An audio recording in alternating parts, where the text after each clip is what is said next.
So I'm so grateful to welcome everybody to this Bridges and Blessings dialogues to understand each other better and grow through this time. And I am so honored and excited to be here with Akuyoe Graham. So welcome, welcome. Thank you for being here today. And let's start with prayer. If y'all only knew what we have gone through to get this dialogue to happen. So we're going to start with prayer. And I want to thank everybody that showed up on Instagram Live. And we had some issues, so now we're filming it on Zoom. Let's begin with prayer. And I would love to start with a prayer and establish the intention for this dialogue. And then I'd like to pass it along to you and have you place in what your intention is for this dialogue, right? Yes. Does that sound good? That sounds great. Okay. And so for those of you listening, I invite you to infuse your energy of love and support and openness into this prayer field as well. And so we'll begin with a moment of gratitude. I'm so grateful for the opportunity, the freedom, the willingness to show up. I'm so grateful for each one that has taken time out of their day to tune in. I'm so grateful for Akuyo's willingness. I'm so grateful for this time. And I, in this moment, become aware that there is one power, one presence, one source, one supreme life force energy, one higher consciousness, one vitalizing energy presence.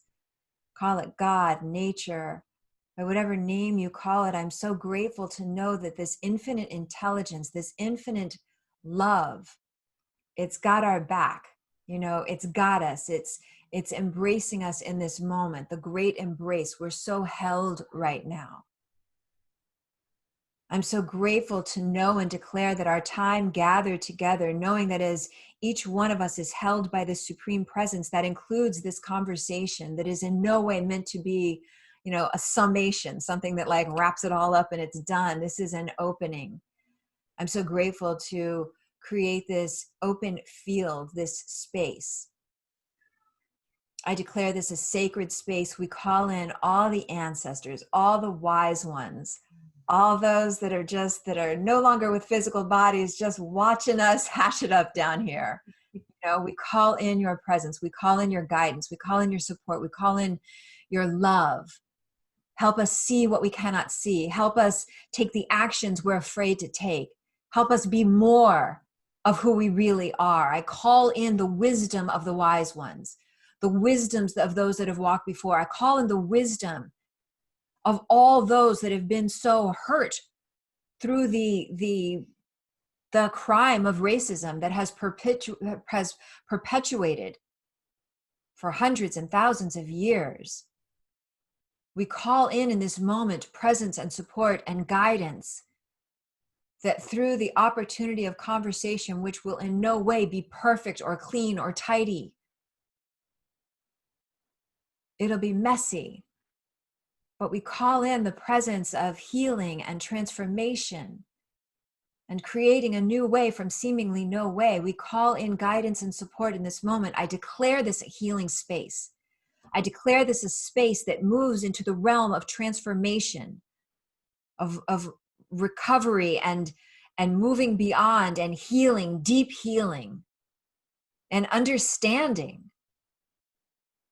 And so from this place of gratitude, from this opening space, I pass to Akuyoe.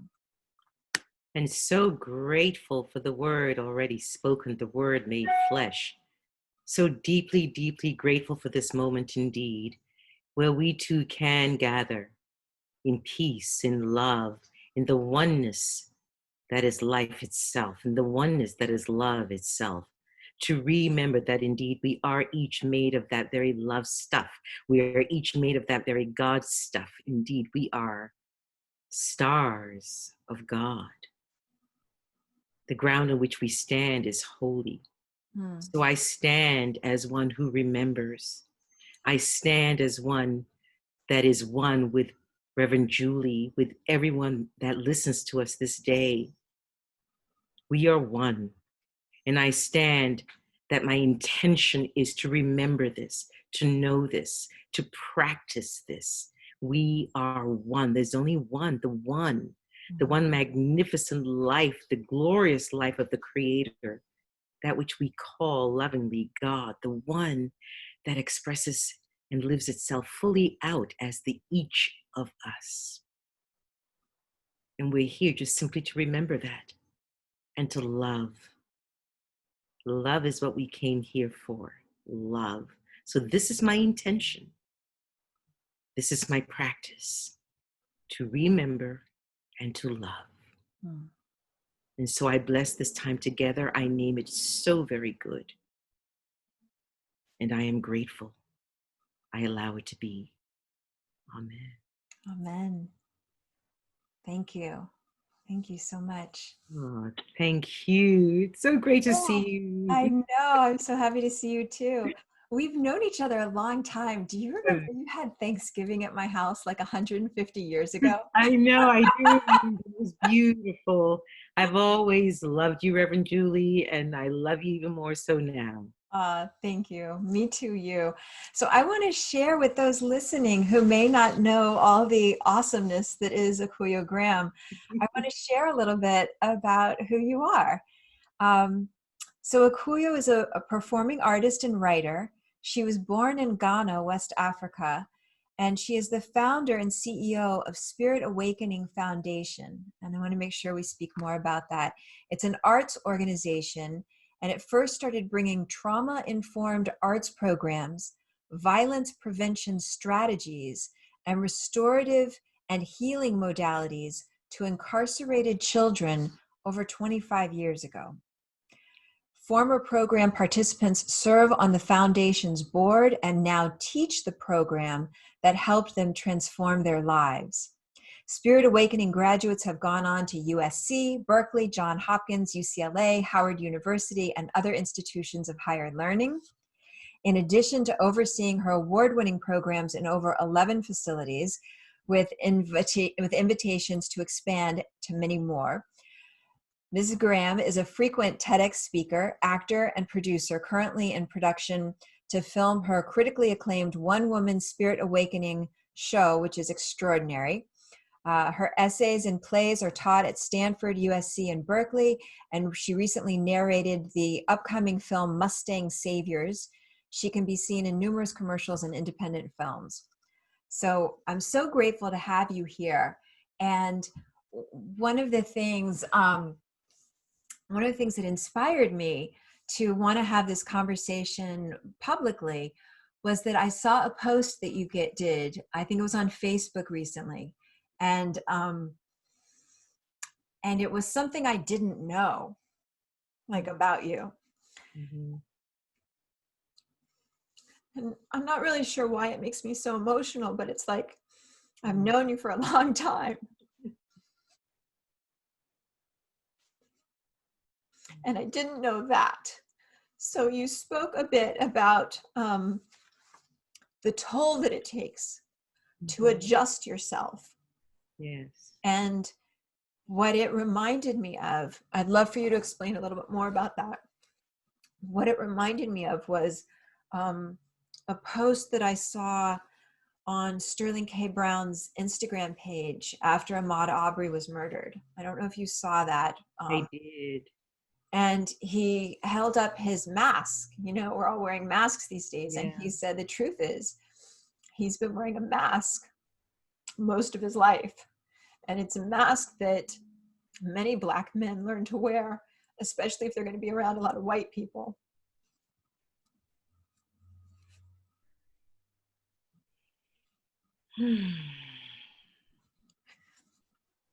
So I guess what that brings up for me is that I didn't know you had one on too.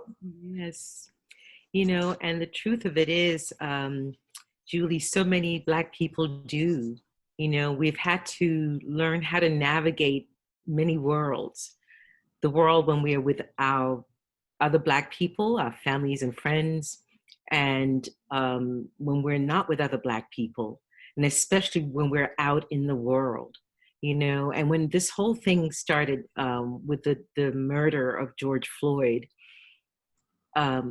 like you know, I'm a spiritual practitioner, and I always look to, well, what is mine to do? Right. What is in this for me to learn, to educate, to activate?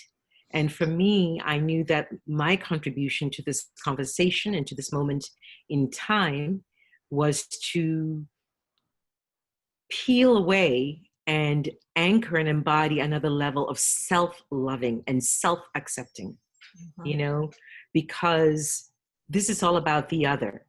You know, George Floyd was killed because he was perceived as being the other.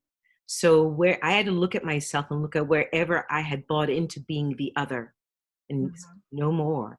And so for me, it was very subtle. But I realized, you know, as I said in the piece, that when I'm taking my walks, which sometimes I run into you, and we have to do our walk, you know, there's a way that I've learned to be when I'm outside, and especially if I'm by myself, and if I run into a Caucasian person, I just want to immediately make sure that I'm acceptable, you know, that they know that I'm not carrying anything in my pocket. Sometimes I'll take my hands out of my pocket, you know, and these were all sort of things I'd learned to adjust to do to be safe in the world, you know, Mhm. so I'm not perceived as being the other. Because what I've seen is that when, you know, the other is a target. So that's where that writing came from, you know. And I said, wait a minute, I am a spiritual being having a human incarnation. Right. So my work is to know that and to trust that, and to know that if anyone has an issue with that, with my blackness, then yes, take it, by all means, take it up with God, because I'm no longer willing to adjust myself. My work, what is mine to do, is to be myself fully, unapologetically. Right. You know, who am I to apologize for God's handiwork, which we all are, Mhm. you know? And so it was a deep revelation. Many people were surprised because they see me and I look pretty well adjusted, and I am, you know, again, this is talking about, you know, this is such a deep moment. I wanted to really excavate and clear out those nooks and crannies, those places, and we all have them, you Right. know, where Right. like, let me excavate, let me do my work, let me show up fully as I am. And that is the way I'd like to glorify God, fully as I am, without any apology. Right. Yeah, I think what that there's such a you talked about the toll that it takes to Yeah, keep, I keep thinking in terms of like keeping our masks on because we all have masks on. I think it's so ironic that um we're being like mandated to wear masks now. And so what it tells me every time it gets extended, like, you got to keep your masks on even longer. I keep thinking like, oh, we haven't finished doing the work. There's that's more right. work to do till we get to a point where we can all take our masks off and be safe in doing so, because I understand, these masks, we put them on because we think they keep us safe, and everybody's got them for all kinds of different reasons. That's right. That's Yeah. right. And you're right. It's an incredible irony that at a time when we're being asked to outwardly wear masks, you know, really our work is to take off those masks that we wear inwardly. You know, the mask of trying to be something we're not. You know, the mask, because that creates an imbalance. Right. And Mother Earth is so imbalanced right now. The physical earth we're standing on is imbalanced. And the imbalance comes from so many places. The way we treat animals, the way we treat the earth itself, the way Yes. we treat ourselves, each other, the way we have, you know, marginalized so many communities and individuals, especially people of color. And, Mhm. you know, blackness has become a construct that is perceived as being evil, is perceived as being the other, you Mhm. know, and so I felt really called to speak up, to say Mhm. something, you know, and to say something in such a way that it would connect to other people. And I knew it would, because I know what it took for me to say it. You know, it came from a very deep place. And the response I had to it has been quite extraordinary, honestly. I didn't know that it would touch people in that way so much, you know. And what was beautiful honestly, Julie, was all the people who were able to express their love of me and Mhm. how sad they were that I had to go through that, and I think that helps to move us forward. You realize, wait a minute, that's my sister. Mhm. That's my sister there, and I love her. Mhm. And that was coming from all kinds of people. And so this is a call for all of us that are great lovers to declare our love for one another, respective of the colors. With the work I do with the young people, Mhm. I remember there's been many instances where a young person has come to me, whether they were Black, Hispanic, um, or white, and said, Mama Kuyo, I've fallen in love with so and so, and they're of a different race, and my family is so upset. And to see the just the uh, hurt in these children when they've reached out beyond their race, and the flack they get from their families, Mhm. Yes. and these are children reaching out to love. All they know is love. Mhm. And what they get back from their families, I mean, one young woman said to me, but you love Akuyo, and she's Black, and the parents said to her, Akuyo's different, and they didn't want her going out with a Black boy. And she was just devastated. She said the things that came out of her family's mouth, she had no idea this is how they felt, Mhm. and I said to her, love them anyway. Have compassion. Have compassion. Your love of this boy has been the catalyst for you all to have this conversation. Now, as you Right. get older, once you're old enough and you move out of the house, you can do what you want. Right now, you need to be safe. Mhm. You have to be safe. You have to do what you need to do to be safe in your parents' home. But how wonderful for you to see, that they're your parents, you love them, and they have those feelings, and perhaps you can help them get through it. Well, I have a question for you on that subject. So, um, I'm curious. So I've been having some conversations with. Do you like being called African American or Black? I don't mind either. Okay. Black, African. I actually am African American, so Yeah, a friend of mine just recently, because I ask a lot of my friends what their preference is, and he said, "I now go by I'm an African in America." So, so anyway, many years ago, I had a crush on a Black guy, and a few women in my spiritual community, Black women, who love me, Mhm. took me aside and said, "No, like, don't even think about it." And um, and it caused me. I ended up having hours and hours of dialogue with Dr. Maisha Hazard, she was one of my great mentors. She Mhm. recently passed, and she explained for all the different reasons why, like, no. I was just curious, since you brought it up, I was wondering what your thoughts are about interracial. So they said no, that you mustn't or you shouldn't. White Or, women stay away from their Black men, and that statistically all the reasons why too. And I understood it. It just made no sense to me, being part of a spiritual community that's open and sure, loving and inclusive. that's It was right. hard for me, and he wasn't the one. I married, my husband, so it's all good. But I just remember being so uh thrown off by that. Sure.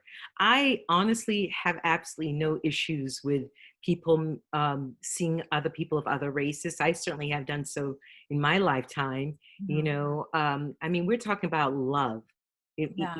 fundamentally. And Uh-huh. even if it's not about love, you find someone attractive. What is wrong with that? Does it bring up stuff for people? Well, of course it does, Mhm. because again, white women have been, held up, as having the standard of beauty, as being the sort of the catch, at the expense of other cultures, other minorities, other races, and so I can certainly understand why those women would be like, no, Julie, stay away. However, I certainly wouldn't have said that to you. I would have probably been like, is he a nice person? Do you like him? Does he like you back? So no, I don't subscribe to that. It's the same as when my students come to me and they like people of other races. I'm not going to tell you not to like someone or love someone from another Mhm. race. that goes against, first of all, we're one. There's one race. Mhm. There's one humanity. Right. That I'm very clear about. Mhm. Now, do we have issues on planet Earth being able to live that way and express in that way? Yes, we do. Do we have Mhm. things to work out? Obviously, we do. However, we are still one race, one humanity, Mhm. and so love is love is love is love is love. Yeah, that's something that Reverend Michael Bernard Beckwith, the founder and director of the Agape International Spiritual Center, he's been saying that quite a bit lately, that there's one race, we're all part of one human race. And I guess what I'm wondering now is one of the one of the things that I understand is that feelings, in order for healing to happen, Mhm. we have to be acknowledged. Like, our feelings have to be acknowledged. Feelings can't be fixed, but in order for a feeling to move on, it has to be acknowledged. And we were talking about this yesterday, like, I can't tell you how many times I've had family members tell me, like, to just get over it, like whatever my trauma is from my childhood, like, get over it.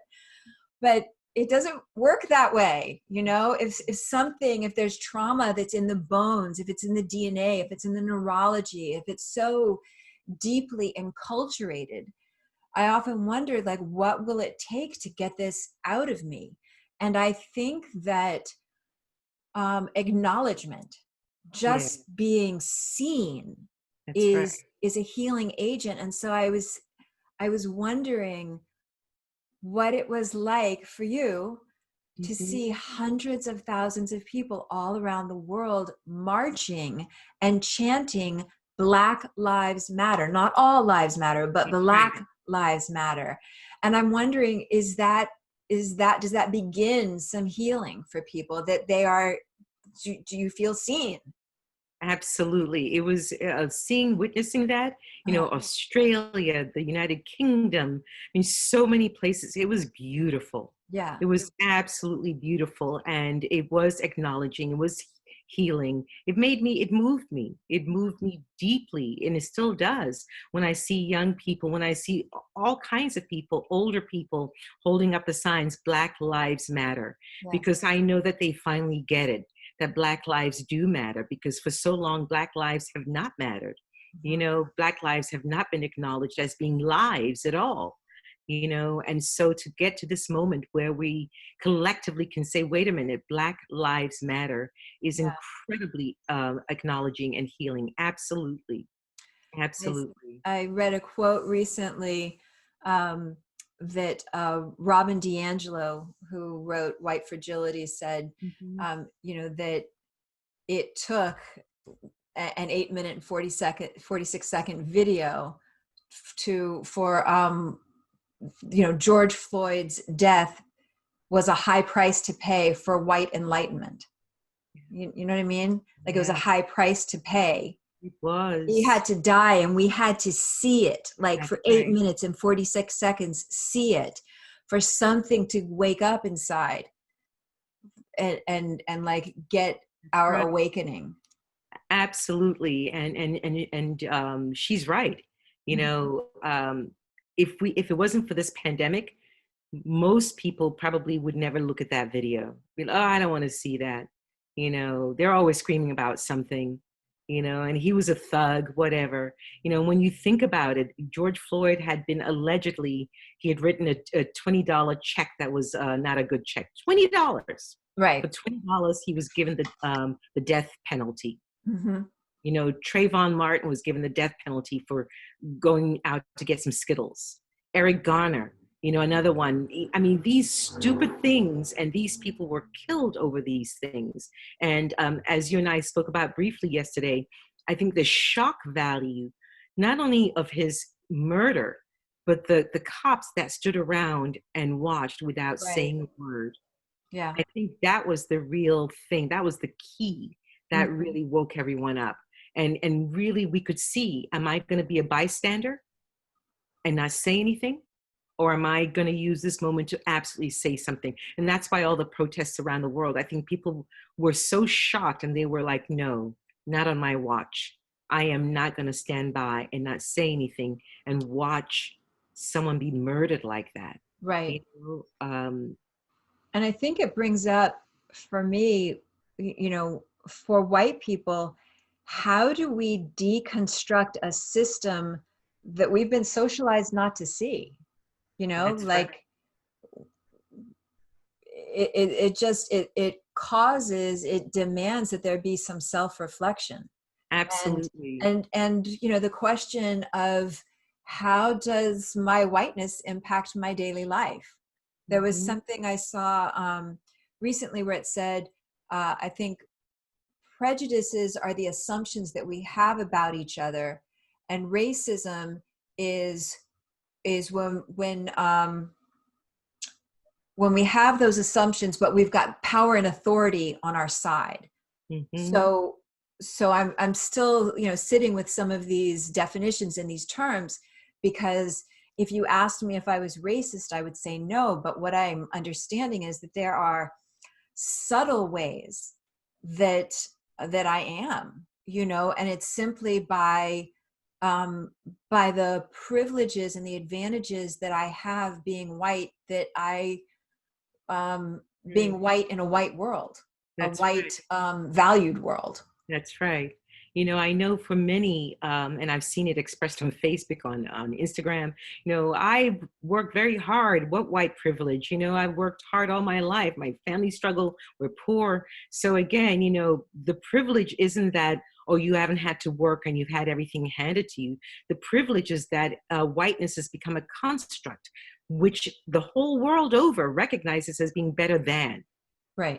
So therefore, all of us that are not white, that don't live under that construct, are at the mercy of that construct in other ways. So Mhm. yes, Julie, you may not be a racist, and yet you get to enjoy the privileges that come from the construct that we've all agreed whiteness is. And so Right. until we dismantle that and we do say, yes, Black lives matter, and that indeed all lives do matter, and that includes Black lives, Right. until we can all make that agreement and stop, narrations that would interpret Black people and Blackness as being the other, as being terrible, until we get to that point where that narration has been erased, then whiteness as a construct is a privilege, Mhm. and anyone who's in denial of that is in denial, you Right. know, and it just is because you and I go to a store, we can go into a store, even Whole Foods,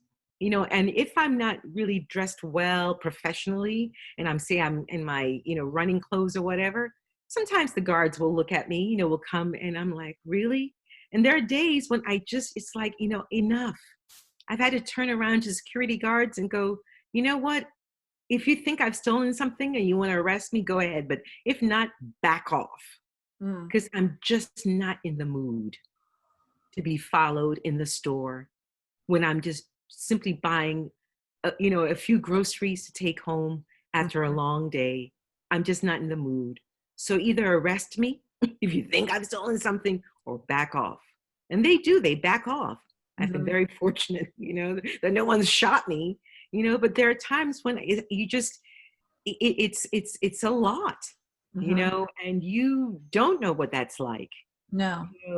to wear this Black skin, and to go where my motive is questioned, where things I'm doing on a daily basis, and that's what the adjustment I was talking about. I've learned how to adjust to be in, and there were times in this country where it was necessary, Uh-huh. because if you were perceived as looking at a white person the wrong way, you could have gotten lynched, so there's the history of all of that, Right. and yet again, in this moment, what my call is to say no, no more, Right. no I more. think what had me so emotional at the start of this conversation is that I had heard a lot about Black men having the conversation, like with their sons, but Yeah. I never heard about a conversation with the daughters. And when I heard you express that, it just it makes me emotional again. Sorry. Um, I just didn't know that. So I think what I'm wondering at this point, or wanting to explore at this point, is it seems that some wonderful, important reforms are happening. I hear about changes happening, laws passing, statues coming down, flags disappearing. Like there are things that are reform is happening. Um, and what I'm interested in is what it takes to transform. And Yeah. so I know the school that my son goes to, he goes to a school of activism. They've been teaching, a whole other history than was in my history books, for years already. And the books that he brings home that are his to read, are not books that my husband or I, were ever a part of books that we were reading growing up. And they're creating this school structure that's all about diversity and inclusivity. And these are kids that are growing up, and they're having conversations, and they won't have like the obstacle to get through. Like they don't, their lenses aren't covered with racism. Yeah. It's a very unique place. It's so I feel like there are places where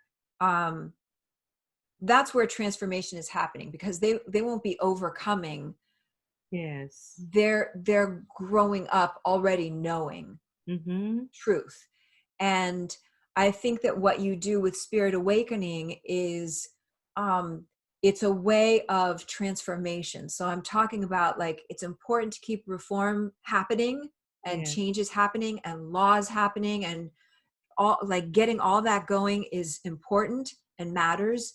And transformation that's in the marrow, like, because I'm thinking, how I was saying, my family members would be like, get over it, whatever my stuff is. I can remember being like in junior high school, and I was part of this theater program, and everybody would get up and do a monologue, and I would pick the most twisted, like, just like been through hell and back again characters. And I looked so angelic and sweet, but like demons were coming out of me. And that's how I healed. Mm. That was the way that I got it out of me, all that toxicity. And I feel like that's something you're doing with Spirit Awakening, is that you are giving these kids a creative platform to get it out of their cells and That's turn it, right. spin it into creativity. Absolutely. And that's my work. We Uh-huh. all have what is ours to do. And some will be the activists that are out on the front lines with picket fences and, all of that. And that's good. And you're right. We do need all of it. We need all of it. Mhm. And my particular interest is absolutely about transformation and using creativity for transformational work, because you can legislate and we can have laws, and we need them, we must have them.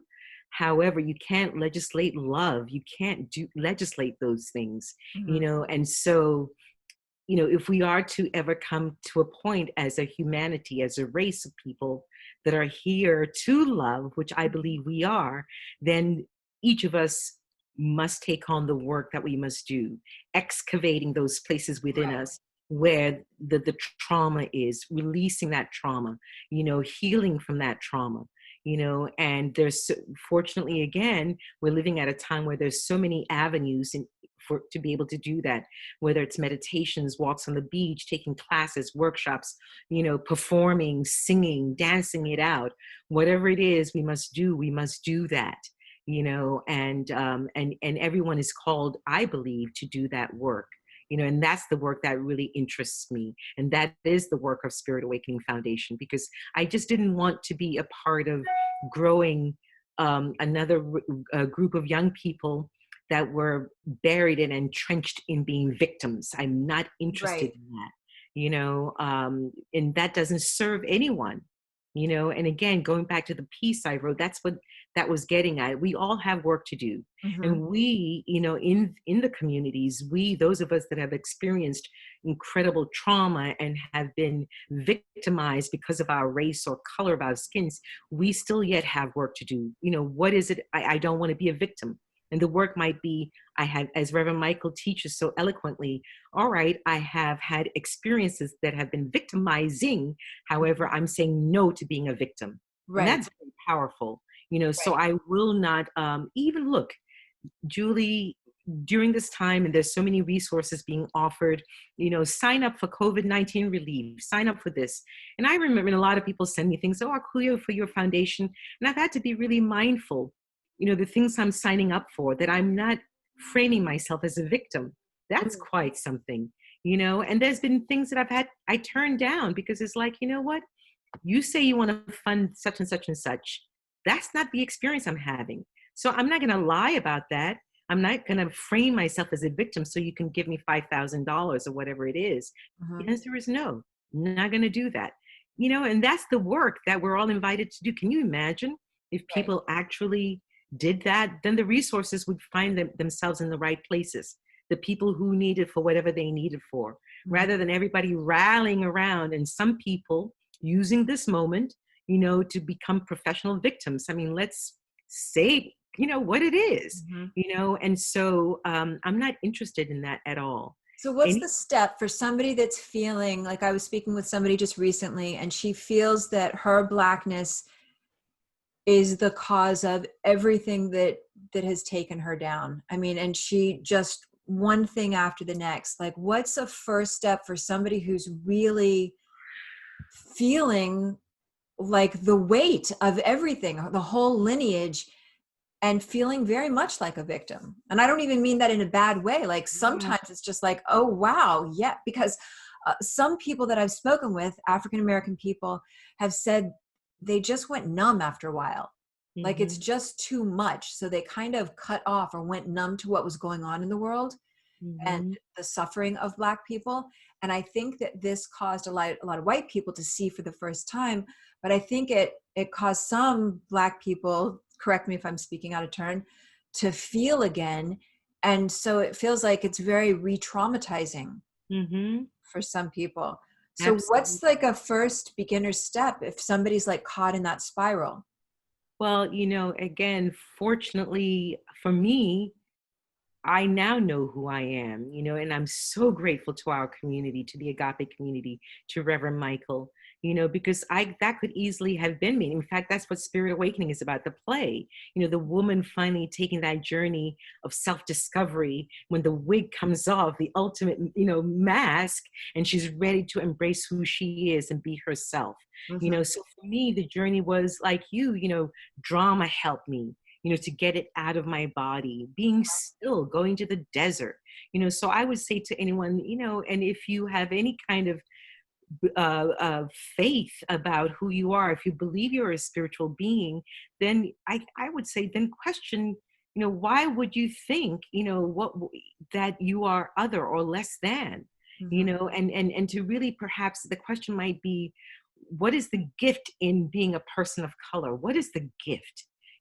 Because God, in its infinite wisdom, in her glorious wisdom, made us all different colors and different races. So, what is the gift that I am to contribute as a Black person at this Mm-hmm. time? Maybe start there. What is the gift in this for me?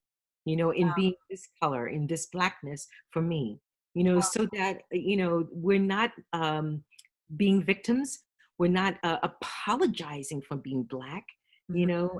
and I know I'm from Africa. A lot of Africans do that. A lot of Africans are caught in being victims. Some of them are in my own family, and yes, there is a history of colonization in Africa, so I'm not, blind to that. Mm-hmm. Africa has been decimated and raped. I am not blind to that.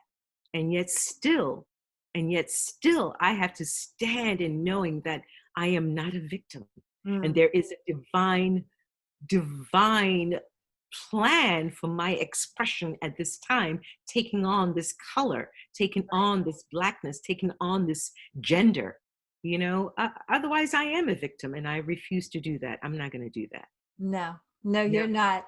no, So I'm not. I would, as we start to come to a close here, one of the things I might suggest is if um, whoever's listening, if you are wanting some more support at this time, to go to agapelive.com, that's from the Agape International Spiritual Center, and start streaming some of the services and That's right. archiving the services, because Michael Bernard Beckwith he's speaking truth in a way that's very easy to metabolize, no matter what your color is.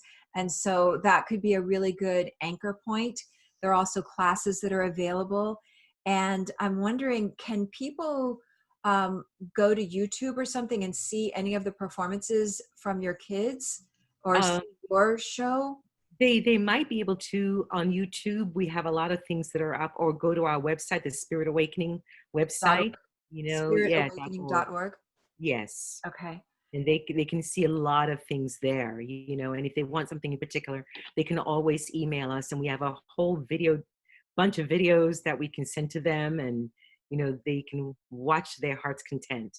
That's beautiful. And if you're listening and you feel inspired to support Akuyo's programs with these youth, I think there's a place you can donate to as well. So That's right. that's a wonderful Right. gift.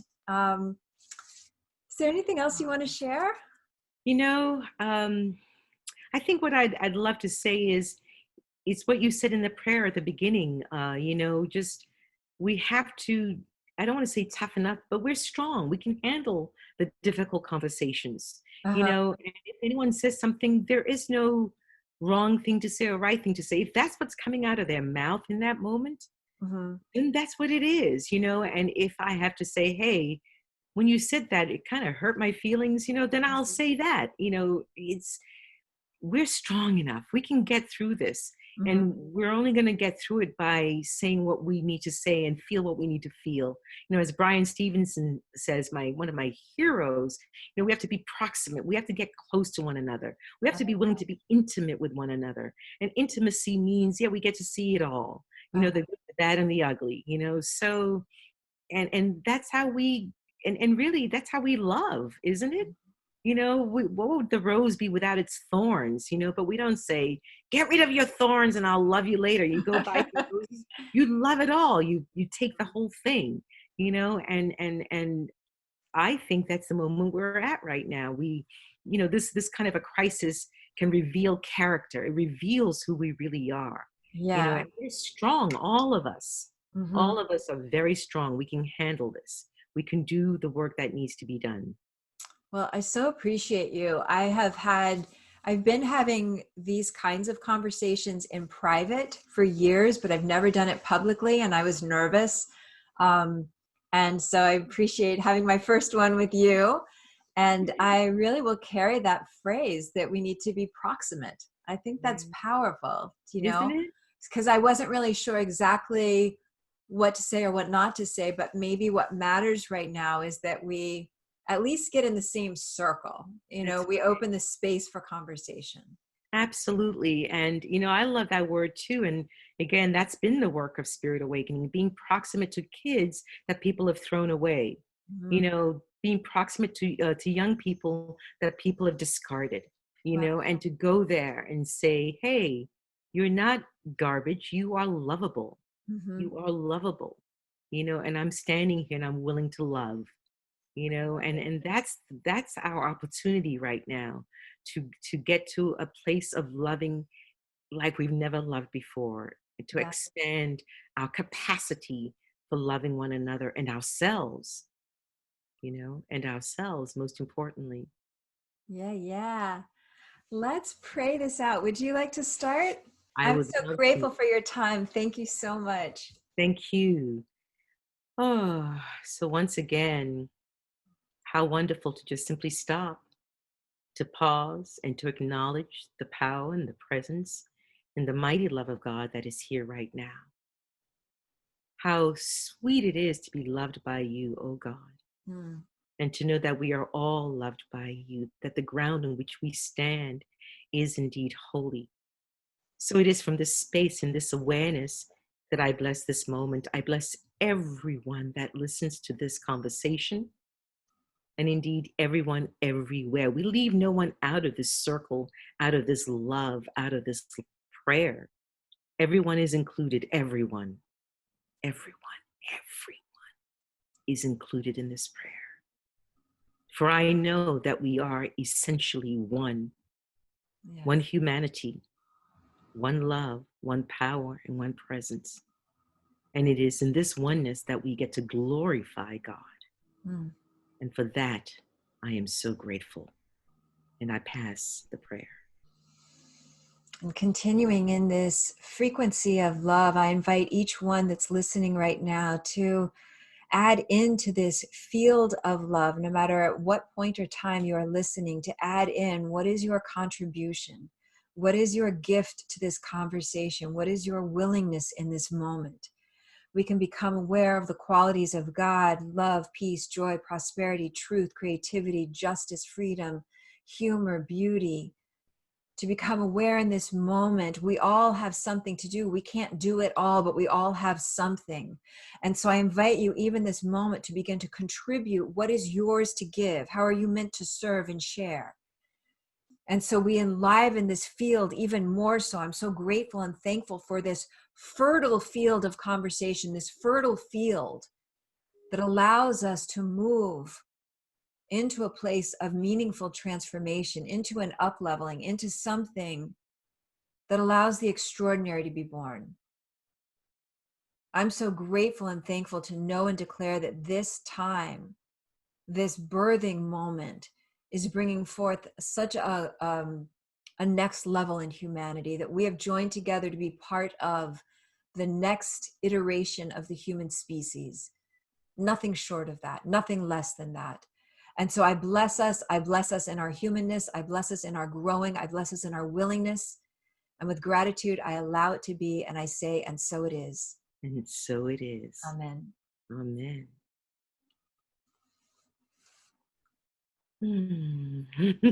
Yay! We got it done. Thank you so much. I love you, Oh, Akuyoe. I love you too, Julie. Thank you so much. My honor. I'll talk to you soon. Bye. Absolutely. Bye.